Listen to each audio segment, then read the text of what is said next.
नमस्कार दोस्तों, मैं आनंद पवार आपके YouTube channel Rajasthan GK by Anand Pawar में आपका हार्दिक स्वागत और अभिनंदन।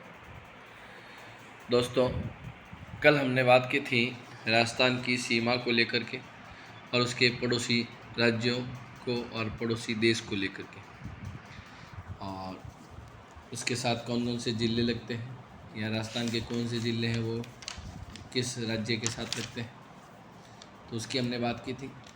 आज हम बात करेंगे राजस्थान के भौतिक व ऐतिहासिक शब्दावली को लेकर, यानी राजस्थान के जो विभिन्न ज़िले हैं उन विभिन्न ज़िलों को भौतिकता के आधार पर किस नाम से जाना जाता है और ऐतिहासिक के आधार पर यानी इतिहास के आधार पर उन्हें किन नामों से जाना जाता है।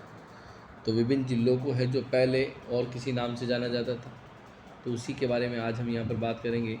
तो राजस्थान का भौतिक व ऐतिहासिक शब्दावली, तो ये हमें मालूम होना चाहिए कि हमारे राजस्थान के जो ज़िले हैं उन्हें पहले किस नाम से जाना जाता था और अब किस नाम से जाना जाता है।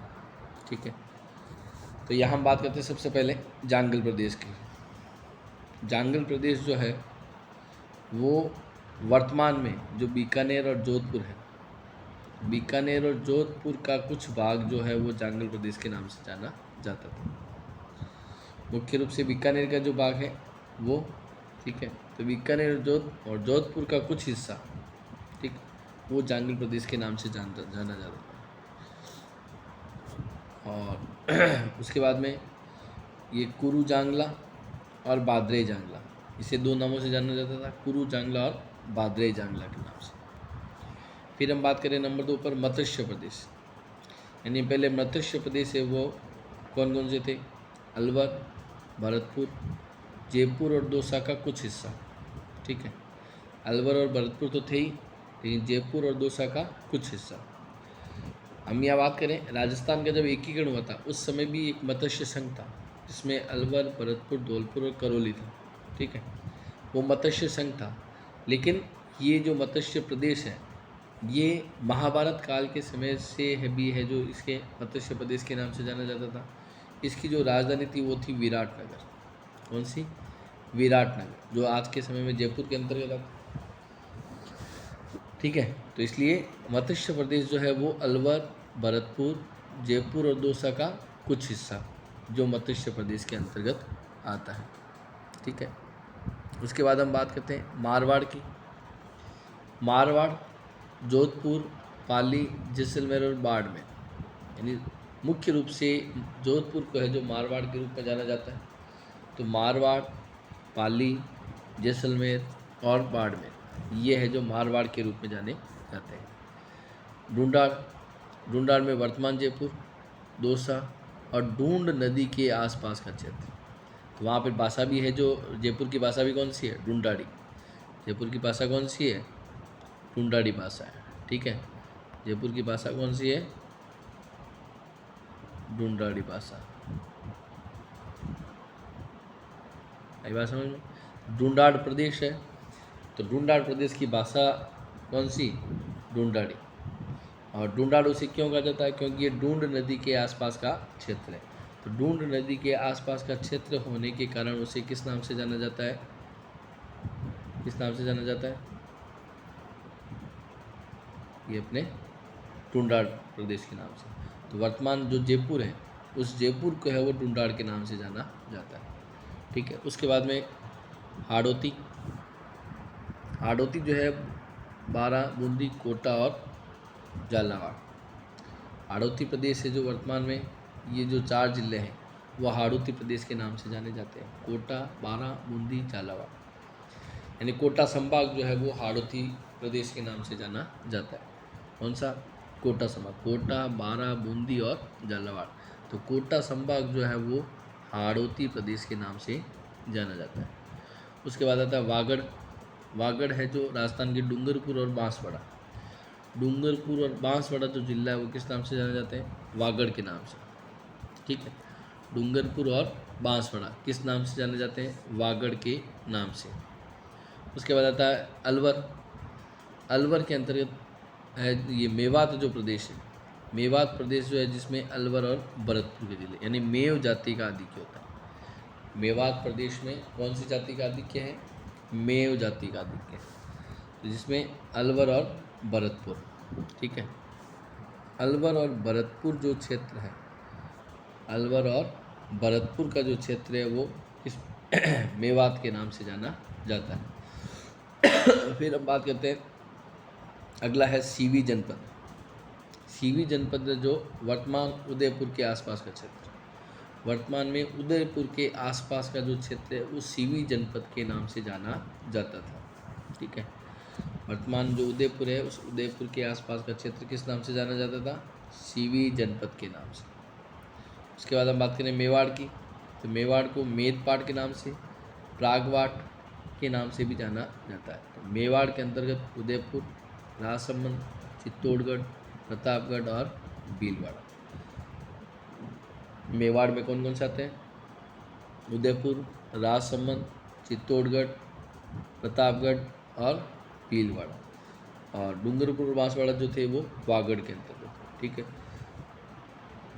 तो मेवाड़ में उदयपुर, राजसमंद, चित्तौड़गढ़, प्रतापगढ़ और भीलवाड़ा, ठीक है। उसके बाद हम बात करते हैं बोमट प्रदेश।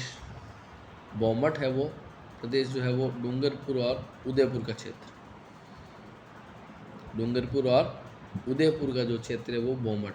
बाकी डूंगरपुर और बांसवाड़ा तो है वागड़ क्षेत्र। डूंगरपुर और बांसवाड़ा तो क्या है? ये तो है वागड़ क्षेत्र, और डूंगरपुर और उदयपुर का जो क्षेत्र है वो बोमट क्षेत्र के नाम से जाना जाता है। यहाँ पर भी बोमट जाति और बोम पहाड़ी जो यहाँ पर है, बोम पहाड़ी या ढाल है। और अट यानी आच्छादित, आच्छादित यानी ढका हुआ, यानी पहाड़ी। बोम का मतलब होता है पहाड़ी या ढाल। बोम का मतलब क्या है? पहाड़ी या ढाल, उससे आच्छादित, ठीक है। उसके बाद कांठल। कांठल जो है वो प्रतापगढ़ और माही नदी के आसपास का क्षेत्र कांठल कहलाता है। प्रतापगढ़ और माही नदी के आसपास का जो क्षेत्र है वो क्या कहलाता है? कांठल। प्रतापगढ़ जो जिला है, जो 33वां जिला बना है, प्रतापगढ़ 33वां जिला 2008 में बना था, ठीक है। तो कांठल जो है वो क्या है?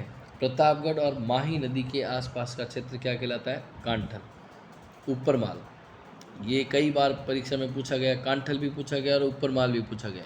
तो कांठल है वो प्रतापगढ़ और माही नदी के आसपास का क्षेत्र कांठल कहलाता है, और ऊपरमाल बेंसरोडगढ़ से बिजोलिया तक का क्षेत्र वो क्या कहलाता है? ऊपरमाल। बेंसरोडगढ़ से बिजोलिया तक का क्षेत्र क्या कहलाता है? ऊपरमाल कहलाता है। आगे बात सबके समझ में? बेंसरोडगढ़ से बिजोलिया तक का जो क्षेत्र है वो क्या कहलाता है? ऊपरमाल। ये परीक्षा में कई बार पूछा गया है, इसलिए ध्यान में रखें। ऊपरमाल जो है वो बेंसरोडगढ़ से बिजोलिया। उसके बाद हम बात करें खेराड़। खेराड़ जो है वो भीलवाड़ा में, और माल खेराड़ है वो टोंक में। ये ध्यान में रखें। खेराड़ जो क्षेत्र है वो किस में? भीलवाड़ा में। तो इसको याद रखना ऐसे, बीक, खेराड़ बीक, और माल खेराड़ माटो, माटो यानी टोंक में। माल खेराड़ है वो टोंक में, माटो टोंक में, और खेराड़ है वो भीलवाड़ा जो बीक है। इसे याद रखना है, ये एक ट्रिक है याद रखने के लिए। खेराड़ है और माल खेराड़, इसमें कन्फ्यूजन नहीं हो इसके लिए। खेराड़ भीलवाड़ा बीक है, और माल खेराड़ जो है टोंक में, तो माटो क्या हो जाएगा? माटो। मेरवाड़ा, अजमेर के आसपास का जो क्षेत्र है वो क्या कहलाता है? मेरवाड़ा। अजमेर के आसपास का जो क्षेत्र है वो क्या कहलाता है? मेरवाड़ा कहलाता है, ठीक है। शेखावटी के अंतर्गत सबको मालूम ही है, चूरू, सीकर और झुंझुनू। चूरू, सीकर और झुंझुनू को है किस नाम से जाना जाता है? शेखावटी के नाम से। देसरो, ये भी परीक्षा में कई बार पूछा गया है, देसरो और गिरवा, ठीक है। इसका विशेष तौर से ध्यान रखें, एक तो ऊपरमाल, कांठल, देसरो और गिरवा। देसरो उदयपुर में रागा व जरगा पर्वत के बीच सदैव हरा भरा रहने वाला क्षेत्र। उदयपुर में रागा व जरगा पर्वत के बीच सदैव हरा भरा रहने वाला क्षेत्र क्या कहलाता है? देसरो। आगे बात समझ में? उदयपुर में रागा व जरगा पर्वत के बीच सदैव हरा भरा रहने वाला क्षेत्र क्या कहलाता है? देसरो कहलाता है। और गिरवा पहाड़ों से गिरा हुआ, जो कहाँ पर गिरवा है, कहाँ पर है? उदयपुर में। गिरवा कहाँ पर है? उदयपुर में। तो पहाड़ों से गिरा हुआ जो क्षेत्र वो क्या कहलाता है? गिरवा कहलाता है। ठीक है। पहाड़ों से घिरा हुआ क्षेत्र क्या कहलाता है? गिरवा, जो कहाँ पर है? उदयपुर में। ठीक है। और देशरो क्या है? उदयपुर में रागा व जरगा पर्वत। कौन सा है? रागा व जरगा पर्वत के बीच सदैव हरा भरा रहने वाला क्षेत्र। उसके बाद हम बात करें छप्पन के मैदान। छप्पन का जो मैदान है वो प्रतापगढ़ प्लस बांसवाड़ा, ठीक है, प्रतापगढ़ और बांसवाड़ा, 56 गांवों का समूह। कौन सा है? 56 गांवों का समूह, ठीक है, प्रतापगढ़ और बांसवाड़ा, 56 का मैदान। एक 56 की पहाड़ियाँ हैं जो बाड़मेर में है, नाकोड़ा पर्वत, ठीक है। 56 की पहाड़ियाँ बाड़मेर में, 56 का जो मैदान है वो कहाँ पर है? प्रतापगढ़ और बांसवाड़ा, जिसे 56 गांवों का समूह भी कहा जाता है। तो 56 गांवों का समूह स्थित होने के कारण इसे क्या कहा जाता है? 56 का मैदान। और 56 की पहाड़ियाँ, ये ध्यान में रखनी, 56 की पहाड़ियाँ जो है वो कहाँ पर है? बाड़मेर में। 56 की पहाड़ियाँ कहाँ पर है? बाड़मेर में। आगे बात सबके समझ में। जब हम आगे बात करें मेवल, मेवल जो है वो कहाँ है? मेवल जो है डूंगरपुर और बांसवाड़ा, डूंगरपुर और बांसवाड़ा। इससे पहले हमने डूंगरपुर और बांसवाड़ा का क्षेत्र के बारे में पढ़ा था, वागड़। वागड़ क्षेत्र भी कहलाते हैं डूंगरपुर और बांसवाड़ा। डूंगरपुर और बांसवाड़ा का जो क्षेत्र है वो भी कहलाता है वागड़, और डूंगरपुर और बांसवाड़ा का क्षेत्र मेवल भी कहलाता है। ये ध्यान में रखें, ठीक है। इससे पहले अभी हमने ऊपर पढ़ा था, डूंगरपुर और बांसवाड़ा का जो क्षेत्र है वो वागड़ प्रदेश के नाम से भी जाना जाता है। ये देखो यहाँ पर डूंगरपुर और बांसवाड़ा, ये यह था डूंगरपुर और बांसवाड़ा वागड़ के नाम से। ये देखो, ये डूंगरपुर और बांसवाड़ा क्षेत्र वागड़ के नाम से जाना जाता है। और एक था डूंगरपुर और उदयपुर, ये जो था वो बोमट के नाम से, ठीक है। और उसके बाद हमने यहाँ देखा था ये अभी डूंगरपुर और बांसवाड़ा जो है वो किस नाम से? मेवल के नाम से। ये डूंगरपुर और बांसवाड़ा मेवल के नाम से, ठीक है। उसके बाद हम बात करें राठ या अहिरवाट। राठ या अहिरवाट, अलवर के आसपास का जो क्षेत्र है वो क्या कहलाता है? राठ या अहिरवाट। अलवर के आसपास का जो क्षेत्र है वो क्या कहलाता है? राठ या अहिरवाट। राठी या क्षेत्र 25 सेंटीमीटर वर्षा रेखा वाला भाग। 25 सेंटीमीटर वर्षा रेखा वाला भाग क्या कहलाता है? राठी या क्षेत्र। यानी जो 25 सेंटीमीटर, यानी देखो राजस्थान को दो भागों में बांटने वाली जो रेखा है वो तो है 50 सेंटीमीटर वर्षा रेखा, ठीक है। ये तो है राजस्थान को दो भागों में बांटने वाली वर्षा रेखा। और 25 सेंटीमीटर वर्षा रेखा जो है वो मरुस्थल को दो भागों में बांटते हैं। किसको बांटती है? मरुस्थल को दो भागों में बांटने वाली क्या है? 25 सेंटीमीटर वर्षा रेखा, इसे राठी क्षेत्र भी कहता है, ठीक है। तो 25 सेंटीमीटर वर्षा रेखा वाला जो भाग है वो राठी क्षेत्र के नाम से जाना जाता है। ये 25 सेंटीमीटर वर्षा रेखा जो वो मरुस्थल को दो भागों में बांटती है, जबकि 50 सेंटीमीटर वर्षा रेखा जो है वो राजस्थान को दो भागों में बांटती है, ठीक है। उसके बाद हम आगे बात करें सपाड़, ठीक है। सपाड़ जो है वो क्या है? सवाई माधोपुर, करौली का हम्पी को छूने वाला क्षेत्र, ये सपाड़ के नाम से जाना जाता है। सवाई माधोपुर और करौली का हम्पी को छूने वाला क्षेत्र। उसके बाद आता है अनंत गोचर, सांबर से सिक्कर तक। सभी प्रतियोगी परीक्षाओं के अंतर्गत यहाँ से सवाल देखने को जरूर मिलता है, एक आधी सवाल तो ज़रूर आता है, इसलिए इसे थोड़ा ध्यान से पढ़ें। बीएसटीसी वाले और पीटीटी वाले विशेष तौर से इसको ध्यान से पढ़ें। अनंत गोचर, सांबर से सिक्कर तक का जो क्षेत्र है वो अनंत गोचर के नाम से जाना जाता है। रूमा, सांबर झील के आसपास का जो क्षेत्र है वो रूमा, यानी रोमक जो एक नमक है, ठीक है। सपाद लक्स, नागौर, नागौर का जो क्षेत्र है वो क्या कहलाता है? सपाद लक्स कहलाता है। नागौर का क्षेत्र वो किस नाम से जाना जाता है? सपाद लक्स के नाम से जाना जाता है, ठीक है। नागौर का क्षेत्र किस नाम से? सपाद लक्स के नाम से। मछला मगरा, उदयपुर, मछली के आकार की पहाड़ियाँ, मछली के आकार की पहाड़ियाँ हैं जो मछला मगरा, उदयपुर। मछला मगरा जो है वो उदयपुर, मछली के आकार की पहाड़ियाँ। गीहलोट, जहाँ उदयपुर बसा है, उदयपुर जहाँ पर बसा है उसे किस नाम से जानते हैं? गीहलोट के नाम से। उदयपुर जहाँ बसा है उसे किस नाम से जानते हैं? गीहलोट के नाम से।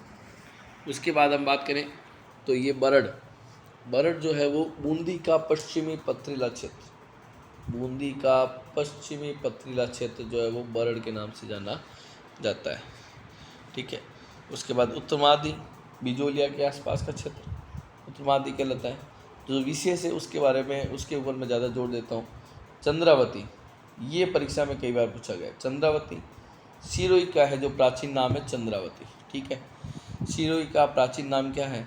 चंद्रावती। ये कई बार परीक्षा में पूछा गया है, सिरोही का प्राचीन नाम चंद्रावती। ठीक है, और तोरावटी, इसको भी विशेष तौर से ध्यान रखना। कांतली नदी के आसपास का जो क्षेत्र है, कांतली नदी जो सिक्कर में है, तो कांतली नदी जो सिक्कर में है, तो तोरावटी है वो सिक्कर के आसपास का क्षेत्र ही कहलाता है। तो कांतली नदी के आसपास का क्षेत्र किस नाम से जाना जाता है? तोरावाटी के नाम से। कांतली नदी का आसपास का क्षेत्र तोरावाटी के नाम से जाना जाता है। और नंदग्राम कोटा, कोटा का जो क्षेत्र है वो किस नाम से? नंदग्राम के नाम से। ठीक है, बाकी और ऐसे खूब है, लेकिन अपने को विशेष तौर से जो है उसके ऊपर हम बात करेंगे ज़्यादा। नंदग्राम कोटा का महमूदाबाद या सत्यपुर सांचौर, सत्यपुर सांचौर, ये ध्यान रखिए। सांचौर का प्राचीन नाम सत्यपुर।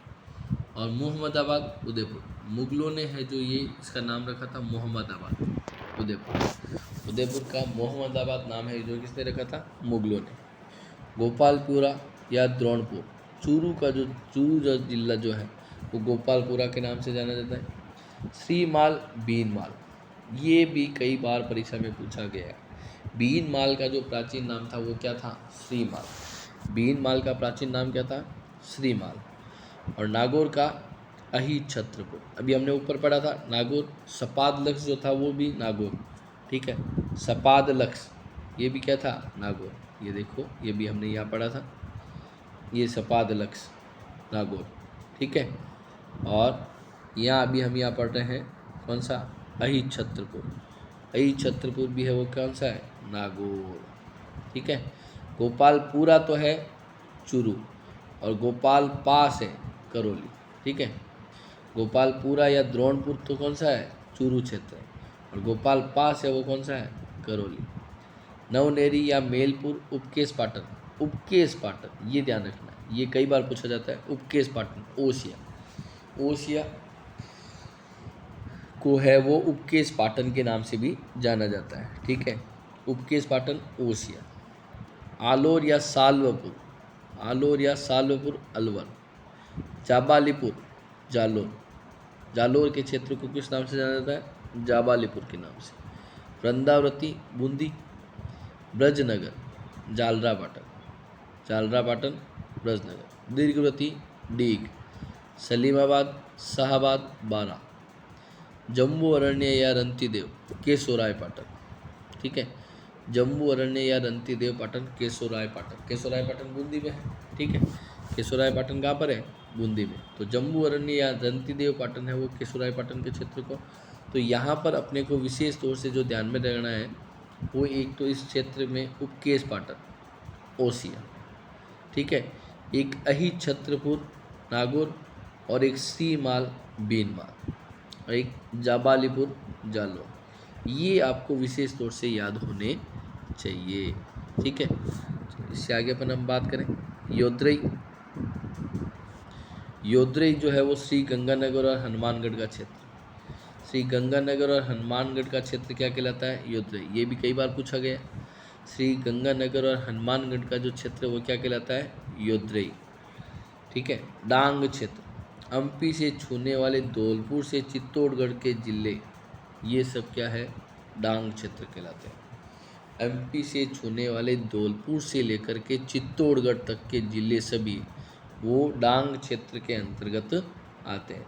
तो धौलपुर है, ये करौली है, सवाई माधोपुर है। ठीक है, तो ये चित्तौड़गढ़ तक के जो भी जिले, यानी इस एमपी की सीमा को छूने वाले जो भी जिले हैं, धौलपुर से लेकर चित्तौड़गढ़ तक के सभी जिले किस नाम से जाने जाते हैं? डांग क्षेत्र के नाम से जाने जाते हैं। और डांग की रानी है वो करौली को कहा जाता है। ठीक है, डांग क्षेत्र की जो रानी है वो किसको कहा जाता है? करौली को।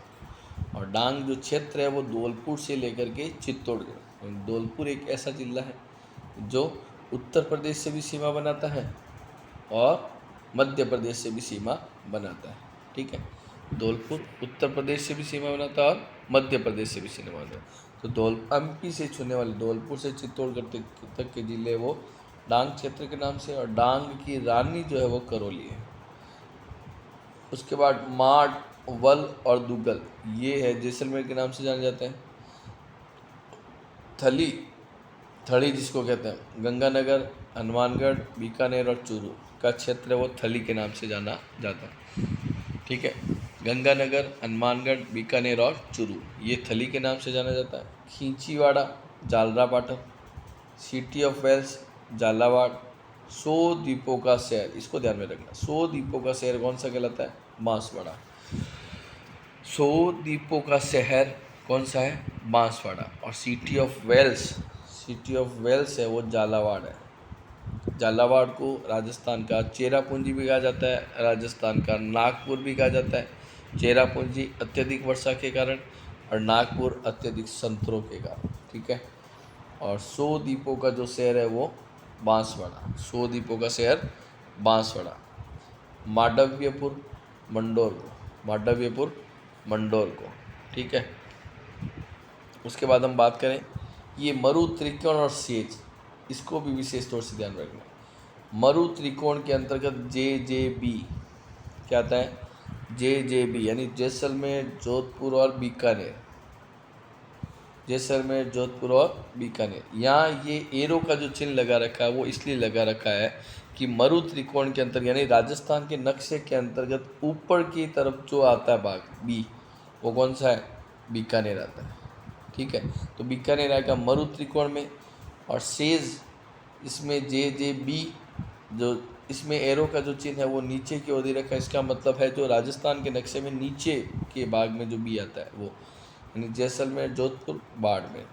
तो जैसलमेर, जोधपुर तो दोनों में ही है, जैसलमेर और जोधपुर दोनों में ही है, जबकि एक में आएगा बीकानेर और एक में आएगा बाड़मेर। तो मरु त्रिकोण के अंतर्गत तो आएगा बीकानेर ऊपर का भाग, ये यहाँ पर एरो पर का बनाया हुआ है। और मरु त्रिकोण ये सेज के अंतर्गत आएगा नीचे का भाग, यानी नीचे कौन सा है? बाड़मेर है भाई। गंगानगर, फिर बीकानेर, फिर जैसलमेर और बाड़मेर, इस प्रकार से ये सीमाएं हैं, गंगानगर, बीकानेर, जैसलमेर और बाड़मेर। तो बाड़मेर सबसे नीचे हुआ तो वो आ जाएगा सेज में, और मरु त्रिकोण के अंतर्गत आ जाएगा बीकानेर में। तो ये थे दोस्तों कुछ राजस्थान की भौतिक और ऐतिहासिक शब्दावली जिसके बारे में हमें आपने आज बात की थी। तो यहाँ से भी प्रश्न परीक्षा के अंतर्गत 101% बनते हैं, तो इसको अच्छे से देखें आप लोग और अच्छे से वापस इसको देखें। 1-2 बार जब देखोगे तब आपको ये नाम याद हो जाएंगे। ठीक है, तो आज के इस वीडियो के अंतर्गत इतना ही। यदि आपको हमारा वीडियो पसंद आया तो चैनल को सब्सक्राइब करें, अपने दोस्तों के साथ शेयर करें, लाइक करें, कमेंट करें और हमें पूर्ण रूप से अपना सपोर्ट प्रदान करें। धन्यवाद। जय हिंद।